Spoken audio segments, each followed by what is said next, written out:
প্রাণের জেলা শরীয়তপুর। এই জেলার মায়ার টানে বারবার ছুটে আসি আমি আমার নিজ গ্রামে। এই মাটির গন্ধ, এই বাতাস, এই নিঃশব্দ বিকেল যেন হৃদয়ে জুড়ে থাকে চিরকাল। দুই পাশে ধানের মাঠ, মাঝখান দিয়ে রাস্তা, খুবই সুন্দর একটি পরিবেশ। কিন্তু একটা জিনিস আমার সামনে পড়লো, সেটা হচ্ছে এই রাস্তা দিয়ে যাওয়ার সময় একটা জিনিস খেয়াল করলাম, সেটা হচ্ছে এইখানে গাছগুলো কেটে ফেলা হচ্ছে।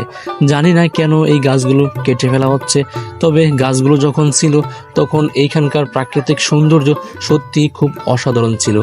এইখান দিয়ে যাওয়ার সময় অনেক সুন্দরভাবে এই রাস্তার সৌন্দর্য আমরা উপভোগ করতাম। তবে জানি না কেন এগুলো কেটে ফেলা হচ্ছে, তবে এই বিষয়টা আমার থেকে ভালো লাগেনি। আপনার থেকে কেমন লেগেছে সেটা অবশ্যই কমেন্ট বক্সে জানিয়ে দেবেন।